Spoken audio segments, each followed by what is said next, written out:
Many people feel disappointed when life doesn't give them the results they hoped for. Some quietly tell themselves, "I'm not good at anything."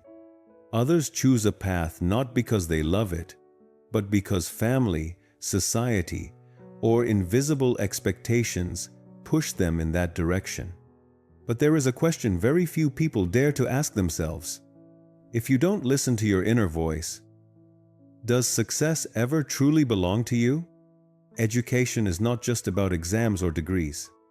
At its deepest level, education is a journey of understanding yourself and becoming the person you were meant to be. There are countless success stories around us. They shine brightly and inspire us, but they can also lead us astray. Because when you don't yet know who you are, other people's paths are like distant lights at sea, beautiful, but they don't guide your way. This story begins in a coastal city where cultures intersect, where ships arrive from all over the world.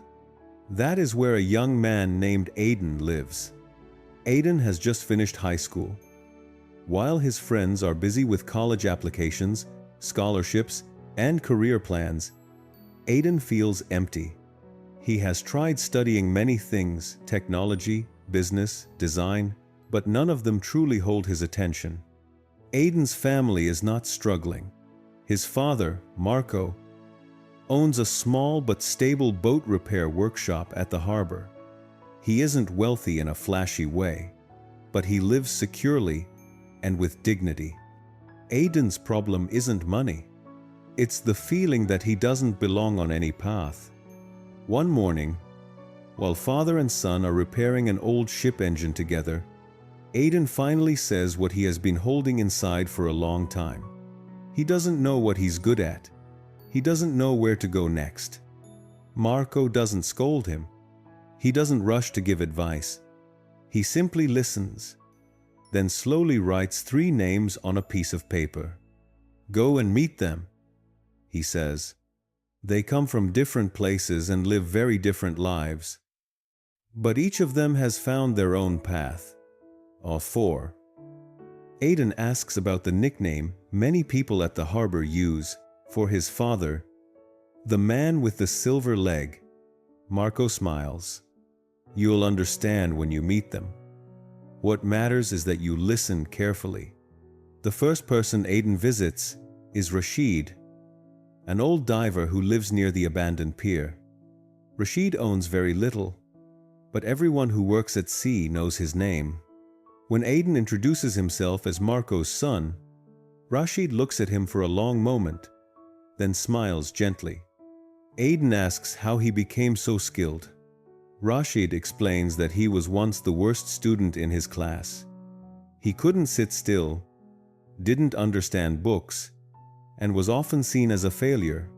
But the sea was different. The sea made him feel alive.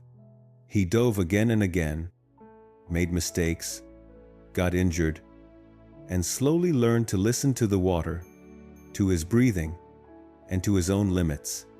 "I was never faster than anyone else," Rashid says. "I just never walked away from what I loved."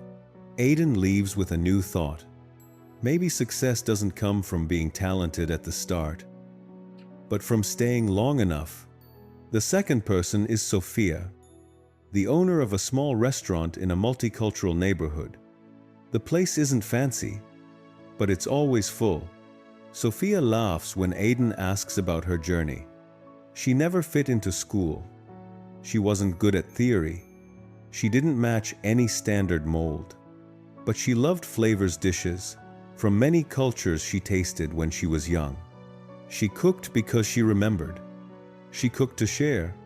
She cooked, failed, and cooked again. "I didn't start because I wanted to succeed," Sophia says.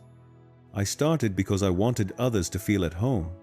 Over time, the restaurant became a place where people didn't just come to eat, but to feel welcomed. Aiden realizes something important. When you do what you love, value finds its way to you. The last person lives alone in a small house near an old lighthouse. His name is Kenji. Kenji was once the top student of Marco's generation. He is knowledgeable, respected, yet his life is surprisingly simple. When Aiden asks about success, Kenji pauses. "I knew many things," he says, "but I never went deep enough into any one of them."